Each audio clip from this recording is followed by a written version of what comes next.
भारत के मुख्य न्यायमूर्ति श्री सूर्यकांत।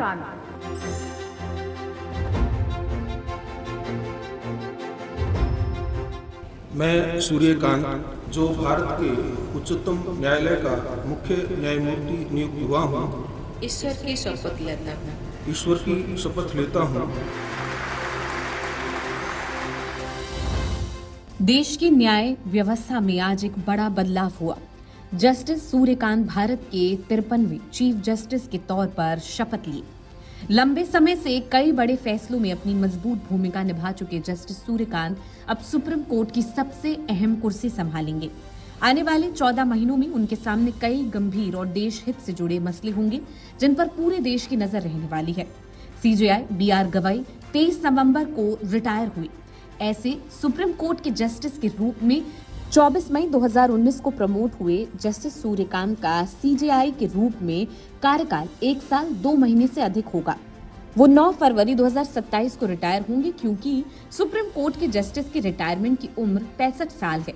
जस्टिस सूर्यकांत का जन्म 10 फरवरी 1962 को हरियाणा के हिसार जिले में एक मध्यवर्गीय परिवार में हुआ था।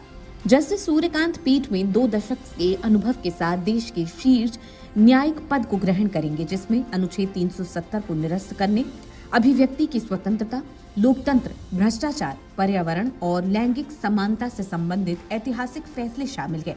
ऐसे में अब आगे भी उनके सामने कई सारे बड़े केसेस पेंडिंग पड़े हुए हैं। जस्टिस सूर्यकांत द्वारा दिए गए फैसलों की बात की जाए तो जस्टिस सूर्यकांत उस पीठ का हिस्सा थे जिसने औपनिवेशिक काल के राजद्रोह कानून पर रोक लगा दी थी और निर्देश दिया था कि सरकार की ओर से समीक्षा होने तक इसके तहत कोई नई प्राथमिकी दर्ज नहीं की जाए। चुनाव प्रक्रिया में पारदर्शिता को रेखांकित करने वाले एक आदेश में उन्होंने निर्वाचन आयोग को बिहार में SIR के बाद मसौदा मतदाता सूची से हटाए गए 65 लाख नामों का विवरण देने को कहा था। जस्टिस सूर्यकांत को ये निर्देश देने का श्रेय भी दिया जाता है कि सुप्रीम कोर्ट बार एसोसिएशन सहित बार एसोसिएशनों में 1/3 सीटें महिलाओं के लिए आरक्षित की जाएंगी। उन्होंने रक्षा बलों के लिए 1 रैंक 1 पेंशन यानी कि OROP योजना को संवैधानिक रूप से वैध बताते हुए उसे बरकरार रखा और सेना में स्थायी कमीशन में समानता की मांग करने वाली सशस्त्र बलों की महिला अधिकारियों की याचिकाओं पर सुनवाई जारी है। SIR और वक्फ एक्ट बड़ी चुनौती। अभी पूरे देश में SIR को लेकर विवाद चल रहा है और मामला सुप्रीम कोर्ट पहुंच चुका है। इसके अलावा वक्फ एक्ट भी एक बड़ा मुद्दा है, जिसकी सुनवाई जस्टिस सूर्यकांत के लिए चुनौती भरी हो सकती है।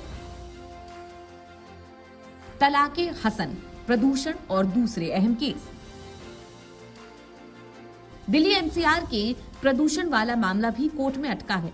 लोग इस पर CJI सूर्यकांत के फैसले का इंतजार कर रहे। इसी तरह तलाके हसन का भी केस अहम है, जिसमें पति 3 महीनों में एक बार तलाक बोलकर शादी खत्म कर सकता है। इस प्रथा की वैधता को चुनौती दी गई है। 370 AMU और बिहार SIR पर अहम फैसले। जस्टिस सूर्यकांत अब तक 300 से ज्यादा बड़े फैसले दे चुके हैं। जम्मू कश्मीर से आर्टिकल 370 हटाने के फैसले को भी उनकी बेंच ने बरकरार रखा था। बिहार SIR मामले में उन्होंने वोटर लिस्ट से हटाए गए नामों को सार्वजनिक करने का निर्देश दिया था। उन्होंने धारा 144 जनजातीय अल्पसंख्यक एक्ट और शराब नीति वाले केस में भी बड़ी भूमिका निभाई।